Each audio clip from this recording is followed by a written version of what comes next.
السلام علیکم.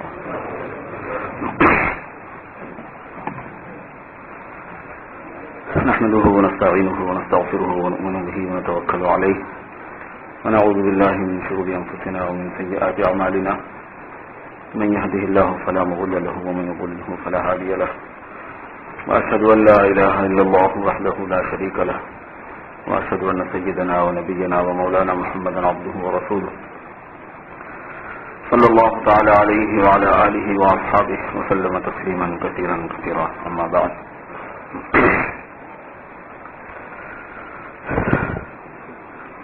برادران اسلام، گزشتہ جمعہ میں نے جماعت کے کام سے متعلق کچھ باتیں عرض کی تھیں، کیونکہ اس کام کے اثرات میں سے یہ بات ہے کہ آدمی کو دین پر عمل کرنے میں سہولت بہت ہوتی ہے. یہ اس سے ریلیٹڈ ہے، بہت گہرا تعلق ہے. اب اگلے ہفتے یہ اجتماع آ رہا ہے آپ کی جامع مسجد میں. سال میں ہر زون میں ایک مشورہ ہوتا ہے. مشورے کو لوگ اجتماع کو لوگ مشورہ کہتے ہیں تاکہ جلسے والی بھیڑ بھاڑ نہ ہو کہ کچھ کام کا ذہن میں رہے تو نام بھی بدل دیتے ہیں، طریقہ کار بھی. کیونکہ جو چیز جتنی رسمیت میں آئے گی اتنا نفع کم ہو جاتا ہے، جتنی ریالٹی میں ہوتی ہے اتنا نفع اس میں زیادہ ہوتا ہے. جیسے جلوسوں میں رسمیت کا غلبہ ہو جاتا ہے تو پھر فائدہ اس سے کچھ ہوتا نہیں، بھیڑ بھڑکڑ ہو جاتی. تو مشورہ ان کا جماعت کا جو ہے جماعت کے ساتھیوں کا یہ اگلے ہفتے آ رہا ہے. ہر زون کا ایک مشورہ ہوتا ہے، سال میں 1 مرتبہ 2 مرتبہ. مشورے کی نوعیتیں الگ الگ بھی ہوتی ہیں. آپ حضرات میزبان ہیں ان کی. اب اگر کوئی آپ کے پاس مہمان آئے اور وہ سامنے کے دروازے سے آئے اور آپ پیچھے کے دروازے سے نکل جائیں تو کیا تاثر بیٹھے گا اس کا؟ بعض لوگ ایسا کرتے ہیں. بعض لوگوں کو مہمان نوازی پہ بڑی چڑ ہوتی ہے، وہ مہمان نوازی نہیں چاہتے. کوئی مہمان آئے اس کو کھانا کھلانا پڑے، اس کو بٹھانا پڑے، رکھنا پڑے، پوچھنا پڑے. یہ ایسا کون پالے؟ حالانکہ مہمان نوازی یہ اسلام کے خاص شعار میں سے ہے، خاص اعمال میں سے ہے. پہلے دن سے آپ صلی اللہ علیہ وسلم نے مہمان نوازی کی ترغیب دی ہے. یہ ہمارے کلچر کا لازمی حصہ ہے، یاد رکھ لیجیے.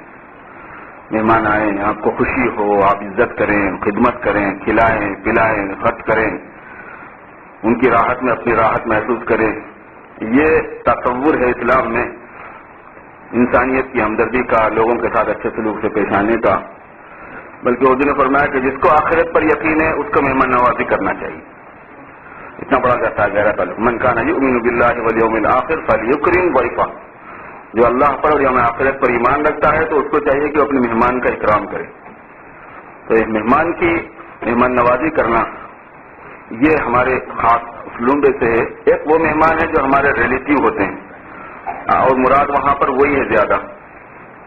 جو حدیث شریف میں مراد ہے وہ ہے اپنے افراد خاندان جب آتے ہیں جاتے ہیں اس کو بھی شامل ہے، دوسرے کو بھی شامل ہے. لیکن بات کا اصل منشا وہ ہوتا ہے کہ جب ہمارے خاندان والے افراد خاندان آئیں جائیں، بہن ہیں، بھائی ہیں، ان کے بچے ہیں، خلیرے ممیرے پھپھیرے رشتے دار ہیں، تو رحم یعنی رشتے کے ساتھ میں جڑے رہنا اور ان کے ساتھ میں سلوک کرنا اس کو مقدم طور پر شامل ہے.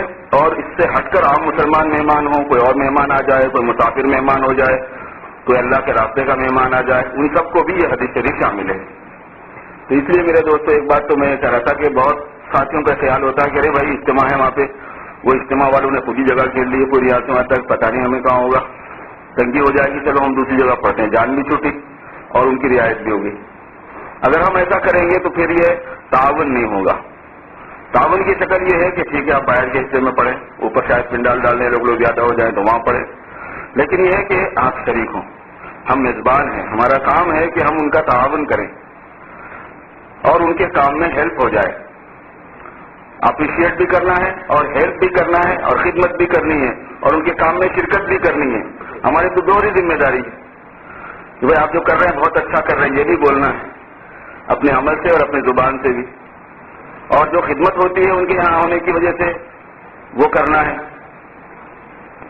اور پھر اس کے ساتھ ان کا جو وہ جس کام کو کہتے ہیں جماعت والے اس میں شرکت کرنا ہے کہ وہ جماعت میں نکلنا، وقت لگانا، دین کی محنت کرنا، کیونکہ وہ اپنی ذات کے لیے تو کچھ کہہ نہیں رہے، پورے مسلمانوں کے عمومی فائدے کے لیے ہو رہی بات ہو، کسی کا ذاتی تعلق نہیں ہے اس سے، کوئی فیملی وائز نہیں ہے یہ چیز، کوئی فرد وائز نہیں ہے یہ چیز، بلکہ یہ تو عالمی امت وائز ہے یہ چیز، پوری امت کے پوری امت میں ایک دین کا شعور پیدا کرنے، دین کی بیداری کی مہم ہے، جو اس کام کے جو مجدد ہیں، مجدد کہتے ہیں اس آدمی کو کہ دین کے جس کام میں کمزوری ہو گئی تھی اللہ نے اس کو استعمال کیا اور اس کو توفیق دی اس کو نئے طرح سے سیٹ اپ کرنے کی اور اس کو جاری کرنے کی، اس کو مجدد کہتے ہیں۔ حضور اکرم صلی اللہ علیہ وسلم نے فرمایا کہ میری امت میں ہر 100 سال پر مجدد آیا کریں گے، یہ آپ کی پیشین گوئی ہے۔ ان اللہ تعالی لیبعث علی رأس کل 100 سنۃ من یجدد لها دینہا، اللہ تعالیٰ میری امت میں ہر 100 سال کے اوپر ایسے لوگ لایا کر بھیجا کریں گے جو اس دین کی تجدید فرمایا کریں گے۔ اس کو مجدد کہتے ہیں کہ جو کام ہونا چاہیے اسلام میں اور ہو رہا تھا اس میں کچھ اضمحلال آ گیا تھا، کچھ سیٹ اپ گڑبڑ ہو گیا تھا، صحیح فائدہ اس سے نہیں ہو رہا تھا وغیرہ وغیرہ، تو پھر اللہ پاک اپنے کسی مقبول بندے کو اٹھاتے ہیں، وہ اس کام کو نئے سرے سے پھر تازہ کر دیتا ہے۔ وہ کوئی بدعت ہی نہیں ہوتا کہ کوئی بدعت تازہ کر دے کہ نئی چیز لگا دے، بلکہ وہ تجدید کرتا ہے کہ اس کا نئے سرے سے ایک آغاز ہوتا ہے اور ایک اس کا طریقہ کار مقرر ہو جاتا ہے، اس کو تجدید کہتے ہیں۔ تو اس زمانے میں جو مجدد دعوت ہے وہ مولانا الیاس صاحب رحمۃ اللہ علیہ کے سے مشہور ہے، کیونکہ اللہ تعالیٰ نے ان کو اس کام کے لیے قبول فرمایا۔ تو وہ فرمایا کرتے تھے کہ میں نے اس کا کوئی نام نہیں رکھا ہے، تبلیغی جماعت لوگوں نے دیکھ دیکھ کے نام رکھ لیا ہے، یہ ان کے ملفوظ میں باضابطہ چھپا ہوا ہے کہ میں نے تبلیغی جماعت پہ نام نہیں رکھا ہوا ہے، اگر میں نام رکھتا اس کا تو تحریک ایمان نام رکھتا، یہ لکھا ہے انہوں نے۔ اگر اس جماعت کا کوئی نام میں اپنے طرف سے تجویز کر کے رکھتا تو تحریک ایمان نام رکھتا، لیکن میں نے وہ بھی نہیں رکھا، اور لوگ دیکھا دیکھی تبلیغی جماعت کے نام سے اس کو مشہور کر دیے، مشہور بھی ہو گئی، وہ چیز چل پڑی ہے۔ وہ مقصد اصلی یہ ہے کہ پورے مسلمانوں میں دین کا ایک شعور بیدار ہو جائے اور دین کی جو بنیادیں ہیں وہ مضبوط ہو جائے، اور جب تک بنیاد مضبوط نہیں ہوتی اس پر آپ عمارت نہیں کھڑی کر سکتے۔ اسلام کی عمارت آپ اندرون کی مضبوط بنیادوں کے بغیر نہیں کھڑے کر سکتے، اور بنیاد کا مضبوط ہونا یہ ہر چیز میں ضروری ہے، مذہب میں بھی ضروری ہے، اور بنیاد کے مضبوط ہونے کو کوئی غلط نام دیا جائے تو وہ نام دینے کی غلطی ہے، کام کی غلطی نہیں ہوتی۔ آپ نے کوئی فیکٹری قائم کی، وقت پہ آپ جاتے ہیں، وقت پہ آپ بند کرتے ہیں، اس کے جو ریکوائر ہے آپ پوری کرتے ہیں، ملازمین کو تنخواہ وقت پہ دیتے ہیں، آفس کی جتنے اسٹیشنری کا سامان ہے، دوسرا سامان ہے، آپ ہر چیز وقت پہ پے کرتے ہیں، سور فراہم کر دیتے ہیں، سیلری وقت پہ دے دیتے ہیں، تو آپ آفس کے انتہا پسند ہیں، اس کے بغیر تو آفس چلے گا ہی نہیں صحیح، آپ کا کارخانہ چلے گا ہی نہیں آپ کا صحیح، آپ کا مشنری چلے گی نہیں آپ کی صحیح۔ ہر کام کے اصول اور ضوابط کو صحیح طریقے پر فالو کرنا، جس نظریے کا آپ حامل ہیں اس نظریے کے روح کے ساتھ میں اس چیز کو لینا، یہ تو اصول پسندی ہے یہ، اور یہ فرائض میں سے ضروریات میں، اس کے بغیر کوئی کام ہو ہی نہیں سکتا اس کے بغیر۔ جس مذہب کے ہم ماننے والے ہیں اس مذہب میں نماز پڑھنے کی پابندی ہے، روزہ رکھنے کی پابندی ہے، زکوٰۃ دینے کی پابندی ہے، حج کرنے کی پابندی ہے، داڑھی رکھنے کی پابندی ہے، حلال حرام کی تمیز کرنے کی پابندی ہے، حرام سے بچنے کی پابندی ہے، حلال کی پابندی ہے، برقعے کی پابندی ہے، پردے کی پابندی ہے، مکس گیدرنگ نہیں کرنے کی پابندی، یہ تو اصول ہے، یہ کرنا ہی پڑے گا آپ کو۔ اور کارخانہ اور فیکٹری وغیرہ کے اندر جو چیز ہوتی ہے وہ تو آپ کے اختیاری ہے کہ اگر آپ نہیں کریں گے تو آپ کا کارخانہ نہیں چلے گا، ٹھیک ہے، یا کہ بدنامی سے چلے گا یا سلو چلے گا یا گڑبڑ ہو جائے گی۔ لیکن مذہب ایک ایسی، اسلام ایک ایسی چیز ہے کہ جو اس کے حقائق اللہ نے مقرر کیے ہوئے ہیں، ہمارے اپنے طرف سے سیٹ اپ کیے ہوئے نہیں ہوتے وہ، تو وہ ان حقائق کو اگر ہم فالو نہیں کریں گے تو نقصان بھگتنا ہی بھگتنا ہے۔ دو چیزیں ہوتی ہیں، ایک اپنا اختیاری سیٹ اپ اور ایک غیر اختیاری سیٹ اپ۔ مذہب اسلام ہم کو دیا گیا ہے، ہم نے خود اپنے طرف سے نہیں مقرر کر لیا کہ نہیں کلچر ہمارا ایسا ہوگا، لباس ہمارا ایسا ہوگا، شکل ہماری ایسی ہوگی، کھانے پینے میں یہ حدود ہیں، شادی بیاہ میں یہ حدود ہیں، وراثت میں یہ ہیں، عبادت ہماری، ہم کو اختیار ہے اس بات کا۔ ہم کسی چیز میں اختیار نہیں رکھتے مذہب میں، اور اپنے اختیار سے مذہبی کوئی کام کرے تو ہی شرعاً غلط ہو جاتا ہے، وہ چاہے وہ خالص مذہبی کام کیوں نہ ہو۔ حضور صلی اللہ علیہ وسلم کو رکھا اس لیے گیا ہے کہ آپ کے مقرر کرنے سے مقرر ہوگا نیک کام، آپ کے علاوہ دوسروں کے مقرر کرنے سے مقرر نہیں ہوگا، یہی تو بتانا ہے۔ ہر نیک کام نیک نہیں ہوتا، یعنی ہر وہ کام جس کا مٹیریل نیک ہو، جس کا شیپ شکل میں نیک ہو، جس میں کوئی برائی نہ کرے، آپ چوری نہ کرے، ڈاکہ نہ ڈالے، بدکاری نہ کرے، بدتمیزی نہ کرے، خالص نیک ہے اس کے جتنے مٹیریل، جتنے اس کے عادات ہیں، جس کے اسباب ہیں، چیزیں ہیں، اس سے وہ نیک نہیں ہو جاتا۔ اس کے نیک ہونے کے لیے یہ ضروری ہے کہ آپ صلی اللہ علیہ وسلم سے ثابت ہو، یا تو آپ کے عمل سے ثابت ہو یا آپ کے ارشادات کی روشنی سے ثابت ہو، جو مستنبطین کا کام ہے، مجتہدین کا کام ہے کہ وہ بتائیں گے کہ ہاں یہ اس رینج میں آتا ہے کہ نہیں آتا۔ اس کے بغیر وہ دین نہیں ہوتا، مذہب نہیں ہوتا۔ اس لیے ایک بات بیچ میں آ گئی، میں یہ عرض کر رہا تھا میرے دوستو، جو اسلام ہے اس کو اس کی روحانیت کے ساتھ میں، اصولوں کے ساتھ میں، پابندی کے ساتھ میں لینا، اگر کوئی اس کو غلط مانا دے تو وہ اس کی غلطی ہے۔ صحیح چیز یہ ہے کہ جو چیز صحیح ہوتی ہے اس کو آپ کو صحیح صحیح فالو کرنا پڑتا ہے، اور وہ آپ کو سیکھنی پڑے گی، مجھے سیکھنی پڑے گی۔ تو پوری امت مسلمہ دین پر کیوں نہیں ہے؟ اس لیے کہ اس کی بنیادیں کمزور ہیں۔ مذہب کی بنیاد آخرت پر یقین سے ہے، مذہب کی بنیاد اللہ پر بھروسے سے، مذہب کی بنیاد اللہ پر یقین سے ہے، مذہب کی بنیاد کتابوں پر یقین سے ہے، رسولوں پر یقین سے ہے، غیبی نظام پر یقین سے۔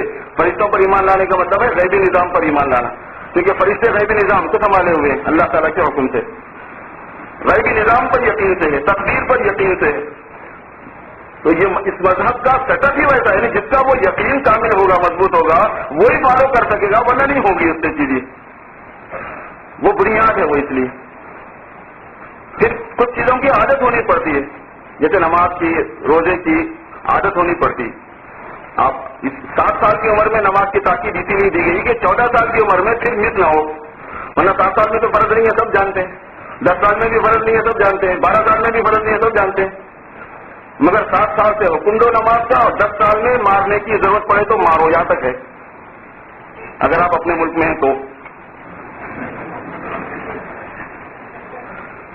اور اگر اسی کو اپنا ملک بنایا ہے تب آپ مستثنی ہیں، بہرحال قانون ہے یہاں کا کہ آپ نہیں مار سکتے، ہاتھ نہیں اٹھا سکتے، مگر مذہب اسلام کہتا ہے کہ مارنا جو ہے نا وہ تربیت کا حصہ ہے، اپنے بچے کی تربیت کے لیے مارنا پڑے تو اس سے بہتر تحفہ نہیں ہے کوئی، یہ حدیث شریف کا مفہوم ہے۔ مگر ایسا ٹکراؤ لا کے کوئی نیا مسئلہ نہیں کھڑا کر لینا چاہیے اپنے لیے، احتیاط کریں، پوری طرح ہاتھ اٹھانے سے نہ ماریں اپنے بچوں کو۔ بعض لوگ اس کی پرواہ نہیں کرتے، میری اولاد معلومات دیکھا جائے گا کون آتا ہے، بھائی کیوں خامخواہ ہیڈک لیتے ہو، اولاد چھین لیتے ہیں بعض مرتبہ، کتنا بڑا رسک ہوگا یہ، اور آپ کتنی مصیبت میں آ جائیں گے۔ مگر یہ ہے کہ آپ صلی اللہ علیہ وسلم نے جو بات فرمائی ہے وہ یہ ہے کہ اگر بچے کو تربیت کرنے کے لیے مارا جائے تو باپ کی طرف سے سب سے بہترین تحفہ ہے، کیونکہ اس کی ہمدردی میں ہو رہی ہے چیز، اس کی محبت میں ہو رہی ہے، اس کی بھلائی کے لیے ہو رہی ہے۔ تو 7 سال کی عمر سے 14 سال تک جو پریکٹس کرا رہے ہیں کائے کو کرا رہے ہیں، اس لیے یہ حکم کہ کچھ چیزوں کی پریکٹس کرانی پڑتی ہے، عادت ہونی پڑتی ہے۔ جب تک آپ ڈرائیونگ کی پہلے پریکٹس نہیں کرائیں گے روڈ پہ بچے کو نہیں چھوڑ سکتے، خود روڈ پہ نہیں آ سکتے، ورنہ روڈ سے ہٹ جائیں گے، چل ہی نہیں سکتے بھی روڈ پہ، پہلے پریکٹس ہونی پڑتی ہے تاکہ چلے ہوتی ہے۔ تبلیغ کی محنت کے بارے میں وہاں یوسف صاحب رحمۃ اللہ علیہ فرماتے تھے، سنا الیاس صاحب کے صاحبزادے، کہ بھئی دین کی جو محنت ہے مسلمانوں پر جماعت میں نکال کے، وہ اس لیے تاکہ گاڑی کو گیراج میں لے آ کے بنایا جائے، تاکہ وہ گاڑی روڈ پہ صحیح چل سکے۔ گاڑی بنتی گیراج میں ہے، چلتی روڈ پہ ہے۔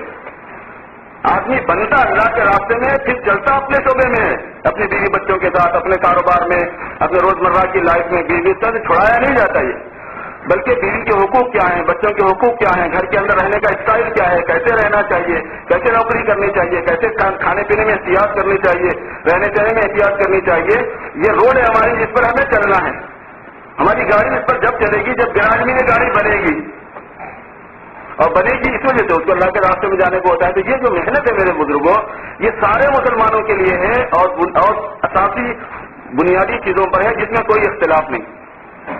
اس میں انتخابی ایسی چیز کا کیا گیا جس میں کسی کا کسی مسلمان کو یہ کہنے کا موقع نہ ہو کہ تم لوگ اپنی خاص دکان چلاتے ہو، تم تو اپنا گروپ بنانا چاہتے ہو، اس میں کوئی اختلاف نہیں، اسی لیے شروع کیا ہوا ہے اس کو۔ پہلے جو ہے تبلیغ میں کئی کام ہوتے ہیں، اس میں سے ایک کام یہ بھی ہے کہ لوگوں کی نماز سنتے ہیں، قرآن تجوید کا حلقہ ہوتا ہے۔ پہلے صرف تجوید کا نہیں ہوتا تھا، نماز کا حلقہ ہوتا تھا.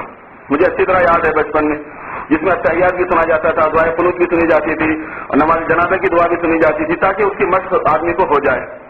جب یہ کام تبلیغ کا ہندوستان سے آگے بڑھا اور پاکستان سے آگے بڑھا اور عرب ملکوں میں گیا، تو وہاں الیاس رحمۃ اللہ نے فرمایا کہ اب نماز کا مذاکرہ نہیں ہوگا، اب صرف تجوید کا ہوگا. لوگوں نے کہا کہ حضرت کیوں؟ تو فرمایا کہ عرب کے اندر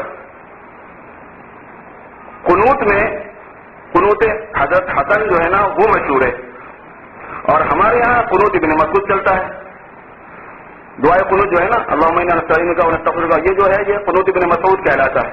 اللہم اہدنا فیمن ہدیت، یہ قنوت حسن کہلاتا ہے. وہاں وہ چلتا ہے، یہاں یہ چلتا ہے. تحیات تشہد کے اندر تحیات ابن مسعود کی ہمارے پاس چلتی ہے، اور عربوں کے اندر ابن عباس کی تحیات چلتی ہے، یعنی ان سے جو روایت میں ثابت ہے وہ. ہمارے پاس تحیات اللہ و صلوات ہے، وہاں تحیات المبارکات الطیبات ہے نا وہ والی چلتی ہے. تو اب عوام کو تو یہ نہیں معلوم ہے نا، تو وہ آپس میں لڑیں گے. حالانکہ وہ بھی جائز ہے، یہ بھی جائز ہوتا ہے. یہاں پہ مسئلہ وہ نہیں ہوتا. صرف قنوت کے اندر تو ویسا نہیں ہے ہمارے پاس، قنوت میں تو ابن مسعود متعین ہے، التحیات میں متعین نہیں ہے وہ، لیکن پتہ بھی نہیں ہوگا کسی کو دیکھو آج تک. تو کیونکہ امت میں اختلاف ہوگا، اس سے فرمایا کہ صرف تجوید کا حلقہ کرو، التحیات کو بھی سنانا چھوڑ دو، سننا چھوڑ دو، دعائے قنوت سننا چھوڑ دو، جنازے کی دعا سننا چھوڑ دو.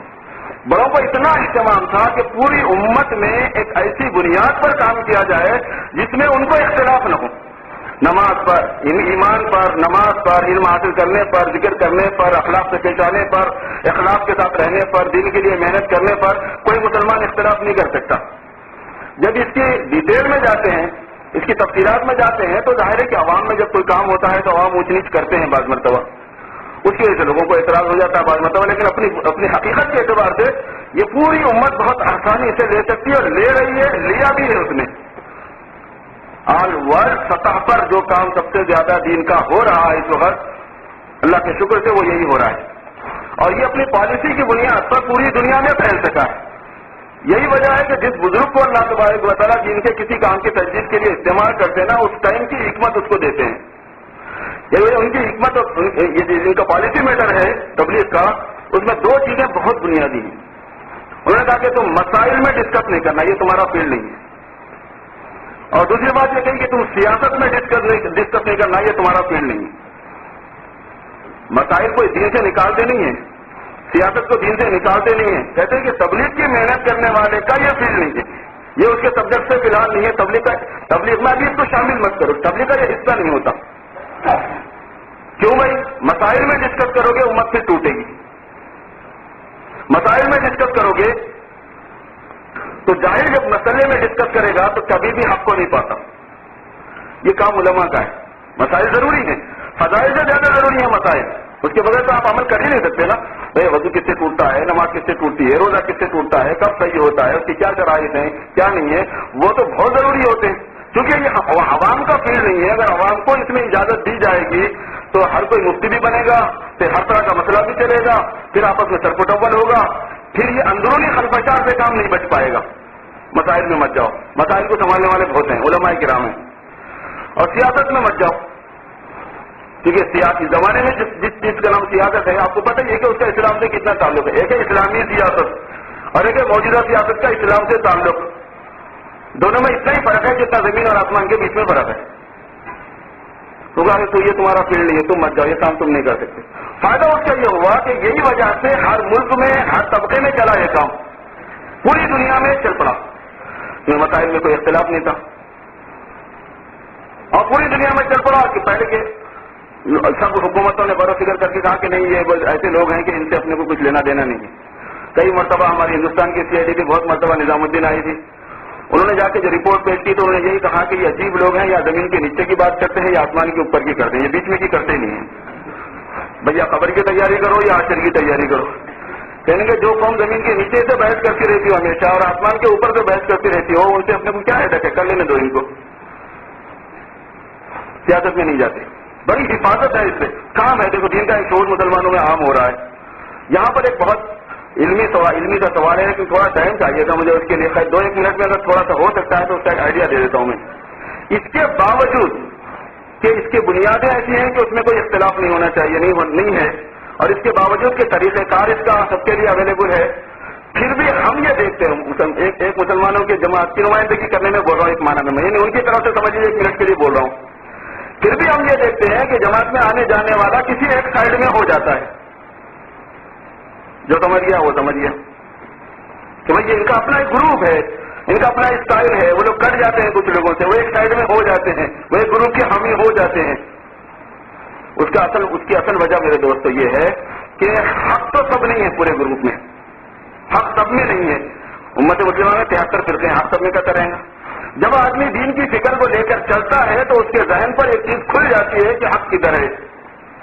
دوسری بات یہ کہ ہر گروپ کے اپنے علماء ہیں ان کے، تو پھر کس گروپ کے علماء پر ٹرسٹ کرنا چاہیے، یہ چیز ڈیولپ ہوتی ہے اندر جا کے، خود سے کرنے سے نہیں، کی نہیں جاتی، اس کو کیا نہیں جاتی، اس پر کوئی ورک نہیں ہوتا۔ کبھی آپ دیکھیں گے کہ مسائل پر کبھی ورک تبلیغ کے کام میں ہوتا ہی نہیں، مگر ہوتا یہ ہے کہ آلریڈی آٹومیٹکلی آدمی کا ٹرسٹ ایسے علماء پر آ جاتا ہے جو اس مکتب فکر کے حامی ہیں۔ آٹومیٹکلی ان کو کچھ چیزیں سمجھ میں آ جاتی ہیں کہ سنت کیا ہے، غیر سنت کیا ہے، صحیح کیا ہے، غلط کیا ہے، شرک کیا ہے، توحید کیا ہے، اس سے ان کا ذہن چلنے لگتا ہے، تو لگتا ہے کہ وہ کسی ایک گروپ کی سائڈ میں ہو رہے ہیں، ورنہ حقیقت سے میرے بزرگوں اس کا تعلق نہیں ہے۔ حقیقت یہ ہے کہ ایک دینی شعور پیدا کرنا اور بنیادوں کو مضبوط کرنا، اللہ رسول سے محبت کو ڈیولپ کرنا۔ ایک بات اگر میں کہوں آپ کو تو بالکل مبالغہ نہیں ہے، حضور پاک صلی اللہ علیہ وسلم کی اتنی محبت بھڑکا دینا ایک مسلمان میں کہ وہ ان کی غلامی سے زیادہ کوئی چیز کو نہ سمجھے عملاً، یہ مقصد ہے تبلیغ کا۔ آپ صلی اللہ علیہ وسلم کے ساتھ عشق اور آپ کے ساتھ محبت کو اتنا بھڑکا دینا آدمی کو اللہ کے راستے میں لے جا کے کہ وہ سب سے زیادہ جس چیز پر خوش ہو وہ اپنے پیارے حبیب کی غلامی۔ کیوں وہ اپنے آپ کو چینج کر لیتا ہے، کیوں وہ پابند ہو جاتا ہے، کیوں کسی کی پرواہ نہیں کرتا، نہ یونیورسٹی کی پرواہ ہے اس کو، نہ کالج لائف کی پرواہ ہے اس کو، نہ جوانی کی پرواہ ہے اس کو، نہ جاب کی پرواہ ہے اس کو، شکل اس نے حضور کے موافق بنا دی، کپڑے اس نے حضور کے موافق کر لیے، لباس کھانا پینا اس کا حضور کے موافق ہو گیا، مسائل میں کیا ہو رہا ہے، کچھ بھی نہیں ہو رہا میرے دوستوں۔ اس میں صرف یہ ہوتا ہے کہ جناب رسول اللہ صلی اللہ علیہ وسلم کے ساتھ اس کو محبت کی وہ گرمی، وہ آگ بھڑکا دی جائے کہ ایک مسلمان کے ذہن میں یہ ہو کہ میری کامیابی میرے سرکار کی غلامی میں ہے، عملاً غلامی میں ہے، اور کسی ملامت کرنے والے کی ملامت کی اس کو پرواہ نہ رہے۔ یہ ایک محنت کی بنیاد اور اس کے اساس، اس لیے یہ اجتماع آ رہا ہے۔ آپ سے میں گزارش کرتا ہوں کہ آپ سب شریک ہوں، تعاون کریں، جماعتوں میں جائیں، وقت نکالیں، ان کا ساتھ دیں، اور اگر کسی قسم کا کوئی اشکال ہو، شبہ ہو تو پوچھا بھی جا سکتا ہے علماء سے، جنہوں نے سنتیں نہیں پڑھی پڑھ لیجیے۔